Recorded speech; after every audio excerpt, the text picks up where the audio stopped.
Vinicius Junior អាចជាប់បម្រាមពីបាល់ទាត់រយៈពេល2ឆ្នាំដោយសារករណីនេះជំរាបសួរខ្ញុំកូនម៉ានមាសជួបខ្ញុំមុខចាស់នៅក្នុងវីដេអូថ្មីខ្សែប្រយុទ្ធរបស់ Real Madrid Vinicius Junior កំពុងតែស្ថិតនៅក្រោមការស៊ើបអង្កេតពីបទល្មើសច្បាប់របស់សហព័ន្ធបាល់ទាត់អន្តរជាតិ FIFA ដែលអាចធ្វើឲ្យគេនឹងប្រឈមនឹងបម្រាមពីបាល់ទាត់រយៈពេល2ឆ្នាំប្រសិនបើមានការរកឃើញថាពិតជាមានកំហុសដោយការចោទប្រកាន់ពិតមែននេះបើយោងទៅតាមការចុះផ្សាយរបស់សារព័ត៌មានអេស្ប៉ាញមួយយោងលើប្រភពពីសារព័ត៌មាននៅក្នុងប្រទេសប្រេស៊ីលនាថ្ងៃនេះតែម្ដងVinicius Junior កីឡាករប្រេស៊ីលដែលទើបតែមានដំណឹងថានឹងបន្តកុងត្រាថ្មីជាមួយ Real Madrid រយៈពេល5ឆ្នាំទៀតនោះត្រូវបានសេចក្តីរាយការណ៍មួយពីក្នុងប្រទេសប្រេស៊ីលបង្ហើបឲ្យដឹងថាគេកំពុងតែរងបណ្ដឹងពីបទក្លាយជាម្ចាស់ភាគហ៊ុនរបស់ក្លឹបបាល់ទាត់ជាច្រើននៅក្នុងប្រទេសប្រេស៊ីលតាមរយៈក្រុមហ៊ុន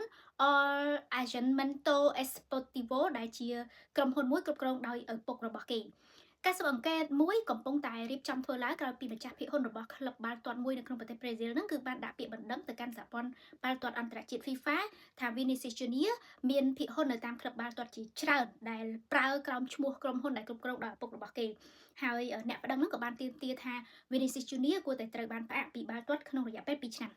ការប្តឹងនេះគឺអាចធ្វើទៅបានដោយគេសំអាងទៅលើច្បាប់របស់ FIFA ដែលបានចែងថា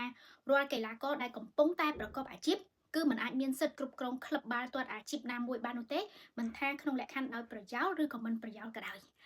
ចំណាំវិញទាំងនេះគ្រាន់តែជាដំណឹងនៃការប្រកាសស៊ើបអង្កេតតែប៉ុណ្ណោះយើងនៅមិនទាន់ដឹងលទ្ធផលថាបែបណានោះទេដូច្នេះ Vinicius Junior គឺនៅតែអាចប្រកបអាជីពបានជាធម្មតា